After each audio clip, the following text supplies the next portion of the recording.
নারীর ডাকে মৈত্রী যাত্রা শিরোনামে রাজধানীতে অনুষ্ঠিত হলো বর্ণাঢ্য কর্মসূচি। বিভিন্ন সংগঠনের উপস্থিতিতে সমতার দাবিতে আমরা স্লোগানে মুখরিত হয়ে ওঠে মানিক মিয়া এভিনিউ। আর আয়োজকরা বলছেন, নারীদের সম অধিকার প্রতিষ্ঠার দাবিতেই এই কর্মসূচি। এই কর্মসূচি মূলত নারীদের সম অধিকার প্রতিষ্ঠার দাবিতে, নারীর প্রতি অবহেলা, অবজ্ঞা ও নির্যাতনের বিরুদ্ধে দীপ্ত প্রতিবাদ।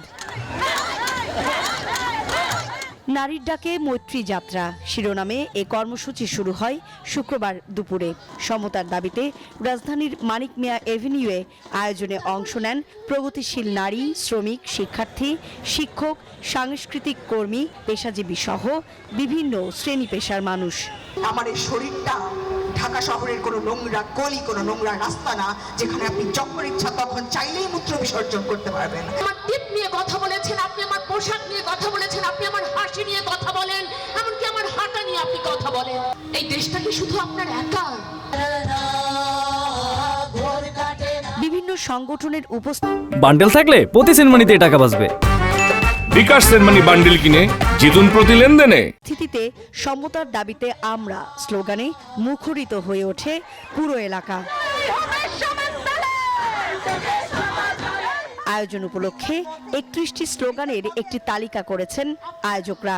স্লোগানগুলোতে নারীর অধিকার, মর্যাদা, নিরাপত্তা, শ্রমিকের অধিকার, ফ্যাসিবাদের বিরোধিতা সহ বিভিন্ন বিষয় তুলে ধরা হয়েছে। ফিলিস্তিনিদের পক্ষেও স্লোগান রাখা হয়। সমতার দাবিকে অবমূল্যায়ন করে, মর্যাদা ও ন্যায় বিচারের আকাঙ্ক্ষাকে অগ্রাহ্য করে গণতন্ত্রের স্বপ্নকে সংখ্যাগরিষ্ঠের কর্তৃত্ব ও নিয়ন্ত্রণের অস্ত্র বানানোর চেষ্টা চলছে। যৌতুকের জন্য হত্যা, আত্মহত্যায় প্ররোচনা আর যৌন নিপীড়নের মতো গুরুতর অপরাধের মামলায় 97% ক্ষেত্রেই কোনো বিচার হয় না। আমরা চাই শিক্ষা, স্বাস্থ্যসেবা ও বাসস্থানের অধিকার, চাই যৌন ও প্রযোজন ক্ষেত্রে নিজের সিদ্ধান্ত নিজে নেওয়ার অধিকার, গোপনীয়তার অধিকার, রাজনীতি ও রাষ্ট্রিক বিচারিক প্রক্রিয়ায় নির্ভয়ে অংশ নেওয়ার অধিকার। স্মারক বক্তৃতার পর সবার অংশগ্রহণে অনুষ্ঠিত হয় প্রতিবাদ মিছিল। সুকন্যা আমির, নিউজ 24, ঢাকা।